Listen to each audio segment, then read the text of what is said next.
Social Security pays out more than $700 billion a year, but the system is headed for a crisis. Americans are living longer, but they're retiring earlier and saving less. Something in that equation has to give. With 70 million baby boomers headed towards retirement, the government is confronting a painful reality. We as a country have made promises we can't keep. Erskine Bowles and Alan Simpson, co-chairs of the President's Bipartisan Deficit Commission, have proposed gradually raising the retirement age, now 66, to 69, igniting a debate on Capitol Hill. Congress may argue over how to reform the system, but there's no debate we're running out of time. Under current projections, in just 27 years, Social Security won't have enough money coming in to pay out benefits to everyone who's eligible. Today, there are nearly 3 workers for each Social Security beneficiary. By 2035, there will be only 2.1. This Social Security measure. FDR signed the Social Security Act into law in 1935.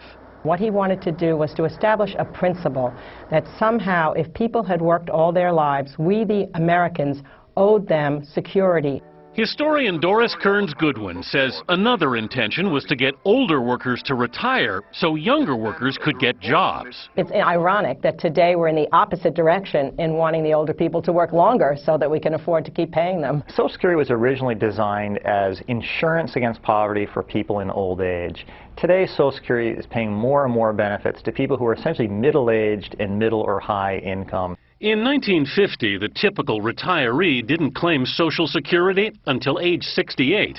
Today, the average claiming age is 63, when typically a retiree has another 20 years to live. Do you think we have to raise the retirement age? Well, I think it's one of the easier things to do to make this thing work, but we shouldn't do it on current seniors. Wisconsin Republican Paul Ryan will head the House Budget Committee in the next Congress.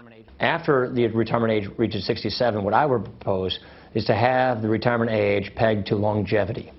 The increases would be phased in over decades. So for my generation, the retirement age will be 67. For my kids, 68, 69 down. It wouldn't reach 70 until the year 2103.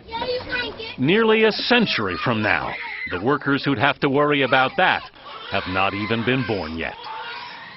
A government study did raise a red flag last week, warning that raising the retirement age would hurt poorer workers the most and increase disability claims by those elderly unable to work. Katie? And Anthony, what about people who have very physical jobs and they have to retire earlier? Most of these proposals would create a special category for them. The deficit commissions, for example, would create what they call a hardship exemption for those who are unable to work beyond 62. And raising the retirement age alone is not going to solve all the problems with Social Security. No, hard to believe, but that's not enough.